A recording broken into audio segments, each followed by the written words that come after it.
The soldier arrived one day after the smuggler departed, and I remember being alone in my tea shop for 6 days before the smuggler crossed my threshold. Who was here before that? I know the shop stood empty for 6 days. At least I think it was 6 days before the purple rain brought the smuggler. My next visitor arrived 7 days after the soldier departed. Of that, I am sure. The weather remains inconsistent, but I'm finding it easier to keep track of time, and for that I am grateful.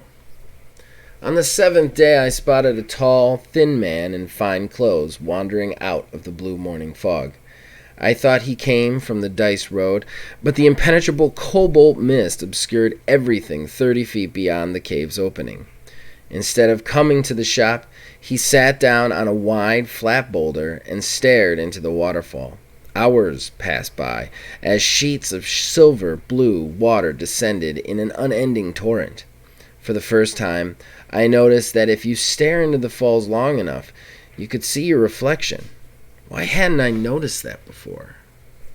Eventually, the visitor stood and approached my shop.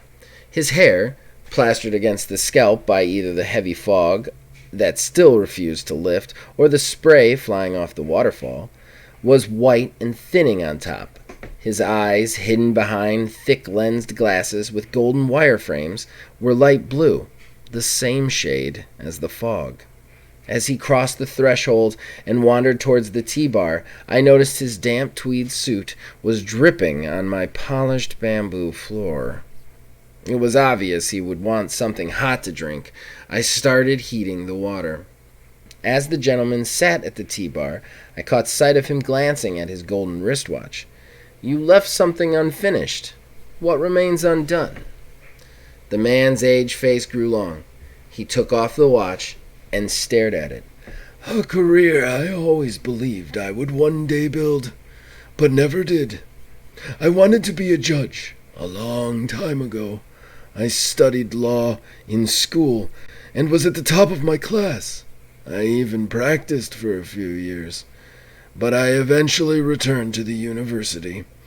I thought that if I studied and collected more degrees, more titles and letters I might attach to my name, then my path would be set.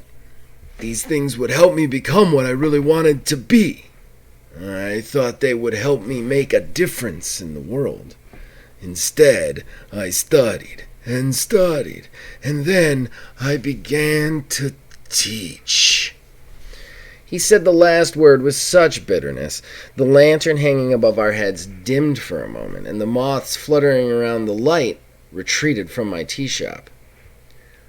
"It was never meant to be, I suppose. I just wish I had finished what I set out to do." I poured the hot water over some feathery moss and began to shuffle my deck of secrets. As the tea of mirth steeped, I asked, "You regret not doing something? My last visitor held regrets in his heart as well. How did you know him?" "Through his younger brother, Arnold. He was a student of mine, a brilliant student. He had a drive for understanding the law that only comes from one place: faith. Those boys believed living a righteous life meant taking righteous action. Arnold thought that he needed to actively work to improve the world." A mechanical smile spread across the professor's face, though it never reached his eyes. "Ironically, he believed he could best do it as a lawyer."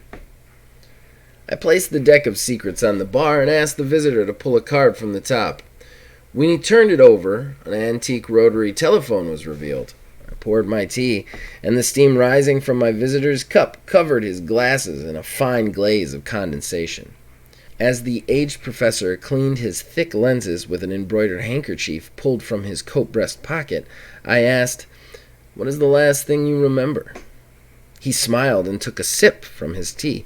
He began to chuckle and took another sip, and then he began to laugh heartily. Eventually, the once stoic professor caught enough of a breath between bellowing laughs to answer my question. "A funny story. Arnold called me up to share a funny story. He would call and chat once a week. Actually, a lot of my students liked to call from time to time. They would ask for advice. but they would also just check in on me.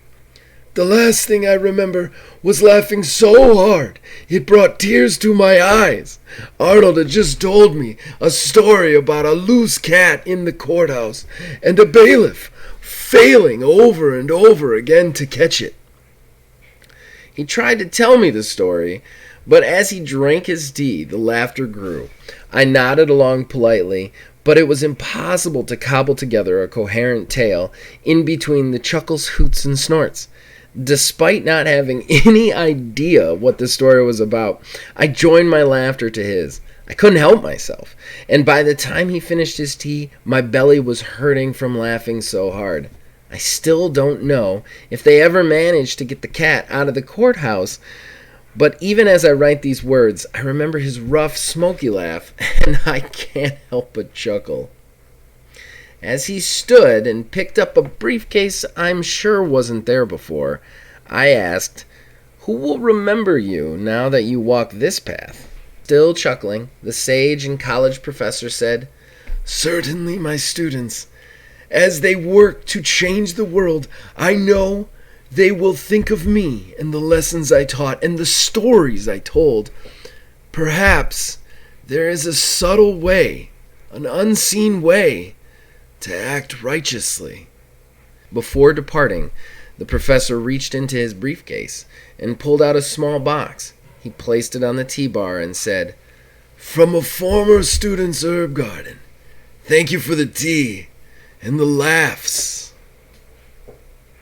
Hello, my name is Zachariah with Old Man Gaming.